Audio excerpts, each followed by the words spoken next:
अभ्यास 5015 16 120 शब्द प्रति मिनट। यस।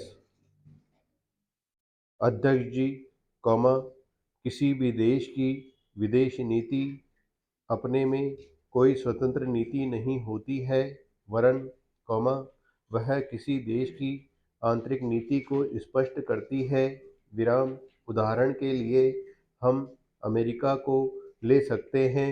विराम। उसने अपने यहाँ अधिक अन्न पैदा किया और जब उसके पास अनाज फालतू बच गया, तब वह अपने बकाया अनाज की बिक्री के लिए ऐसे देशों की तलाश करने लगा, जो उधार पर माल ले सकते हो। विराम। किंतु हमारी आंतरिक नीति ने यह तय किया कि खर्चीले ढंग से सरकार चलाएंगे और विदेशी मुद्रा की कोई राशि हमारे पास नहीं बचेगी।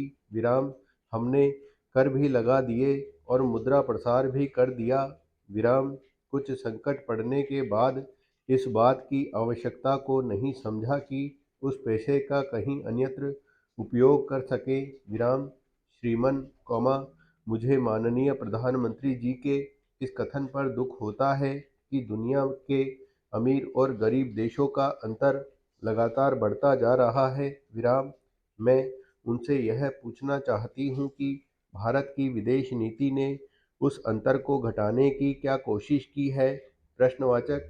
क्या भारत सरकार ने कभी दुनिया की पंचायत में यह कहने की हिम्मत की है कि बालिग मताधिकार के आधार पर यूएनओ का चुनाव होकर एक संसद बनाई जाए?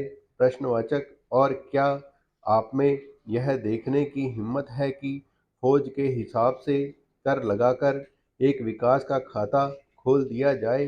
प्रश्नवाचक।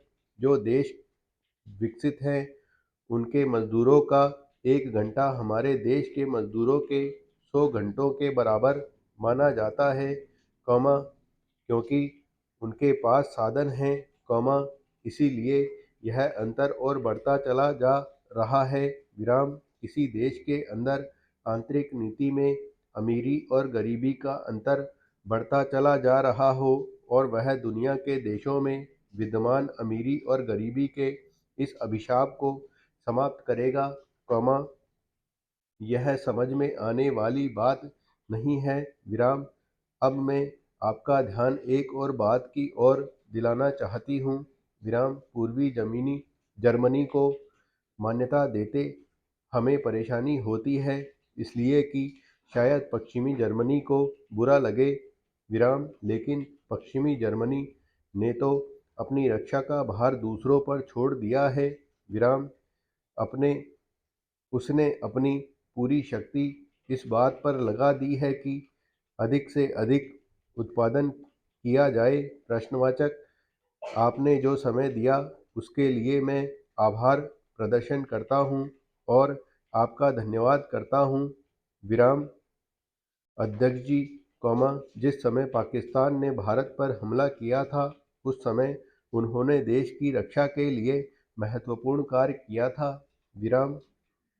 इसके साथ ही मैं मंत्री महोदय को यह भी स्मरण दिलाना चाहता हूं कि शायद उन्होंने इस पर ध्यान नहीं दिया और इस बार जो राष्ट्रीय पुरस्कार मिले हैं, उनमें रेलवे प्रशासन को केवल 2 ही प्राप्त हुए हैं, जबकि मैं ऐसा मानता हूं कि हमारी सेना के बाद अगर किसी ने युद्ध काल में सराहनीय कार्य किया है, तो वह रेलवे प्रशासन अथवा रेलवे कर्मचारी और अधिकारी हैं।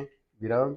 इसलिए उनके मनोबल को बनाए रखने के लिए और उनको प्रोत्साहित करने के लिए रेल मंत्री को इस बात पर भी ध्यान रखना चाहिए और इसका प्रयास करना चाहिए कि जो भी इस तरह के प्रोत्साहन मिले, उनमें रेलवे का विशेष ध्यान रखा जाए। विराम। रेल मंत्री महोदय ने अपने वक्तव्य में भी रेलवे कर्मचारियों की प्रशंसा की है या उनको प्रोत्साहन दिलाया है। विराम। लेकिन यह प्रोत्साहन शांति काल में भी बना रहना चाहिए। विराम। रेलवे ने युद्ध काल में जो काम किया वह तो देश की रक्षा का महान उद्देश्य था, लेकिन उसके बाद देश के निर्माण में या गरीबी मिटाने के लिए जो युद्ध होता है, उसमें भी प्रत्येक रेलवे कर्मचारी का मनोबल उसी तरीके से बना रहे, इसके लिए भी रेल मंत्री महोदय को कुछ कदम उठाने की आवश्यकता है।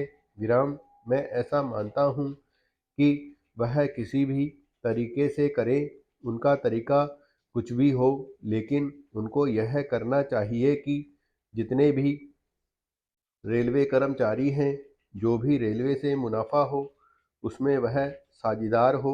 विराम चाहे आप उनको बोनस के रूप में कुछ दें, चाहे किसी और तरीके से दें, लेकिन हर वर्ग के रेलवे कर्मचारी को मालूम होना चाहिए कि यदि वह देश के निर्माण के संबंध में ठीक तरह से काम करेगा, तो उसको पुरस्कार के रूप में या वेतन के अंश के रूप में अपने वेतन के अलावा पैसा मिलेगा।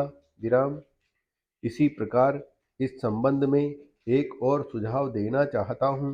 विराम स्वतंत्रता के बाद रेल प्रशासन भारत सरकार का प्रशासन हो गया, लेकिन यह लोकसभा एक विशेष उद्देश्य को लेकर चुनी गई है।